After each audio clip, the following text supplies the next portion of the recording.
পহেলগাঁও হামলার জবাবে ভারত পাকিস্তানে অপারেশন সিঁদুর পরিচালনা করছে। একাধিক হামলা করেছে পাকিস্তানও এর জবাব দিচ্ছে। দুই দেশের এভাবে সংঘর্ষে জড়িয়ে পড়াটা বহুমুখী প্রভাব ফেলবে বাংলাদেশের ওপর। দেশের আন্তর্জাতিক ক্রিকেট সূচিও এর প্রভাবমুক্ত থাকবে না। দুই দেশের সীমান্তে উত্তেজনা বেড়ে যাওয়ায় 2025 এশিয়া কাপ অনিশ্চয়তায় পড়ে গেছে। এমনকি ভারতের আসন্ন বাংলাদেশ সফর নিয়েও ধোঁয়াশা তৈরি হয়েছে।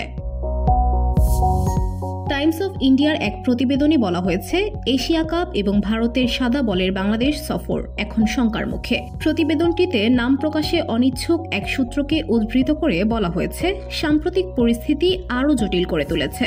বাংলাদেশ ক্রিকেট দল 17 ও 19 মে সংযুক্ত আরব আমিরাতে 2 ম্যাচের টি-20 সিরিজ খেলবে। এরপর 25 মে থেকে 3 জুন পর্যন্ত পাকিস্তানে 5 ম্যাচের টি-20 সিরিজে অংশ নেওয়ার কথা রয়েছে। এই সিরিজ লাহোর ও ফয়সালাবাদে অনুষ্ঠিত হওয়ার কথা। বসুন্ধরা, উত্তরা, বনশ্রী, কুড়িল ও বাড্ডা সহ রাজধানীর বিভিন্ন স্থানে অভিজাত ও অত্যাধুনিক মানের ফ্ল্যাট কেনার এক নির্ভরযোগ্য প্রতিষ্ঠান প্লেজেন্ট প্রপার্টিজ লিমিটেড।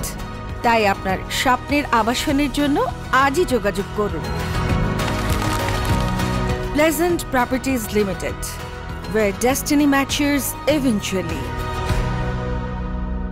সূত্র জানায়, সম্ভাব্য প্রভাব নিয়ে এখনো আলোচনা করেনি বিসিবি। তবে প্রভাব যে পড়তে পারে, কার্যক্রমে পরিবর্তন বা স্থগিত যে হতে পারে, তা নিয়ে আগে থেকেই মানসিক প্রস্তুতি আছে বোর্ডে। এদিকে আন্তর্জাতিক মিডিয়ার খবরে বলা হয়েছে, সংঘর্ষের পর ইউরোপগামী অনেক এয়ারলাইন্স পাকিস্তানের আকাশসীমা এড়িয়ে চলতে বাধ্য হয়েছে। অন্তত 2 ডজন বাণিজ্যিক ফ্লাইট গতকাল পাকিস্তান আকাশসীমা এড়িয়ে গেছে। বাংলাদেশের সামনে ব্যস্ত সূচি রয়েছে। পাকিস্তান সিরিজের পর টাইগারদের শ্রীলঙ্কা সফরে যাওয়ার কথা রয়েছে।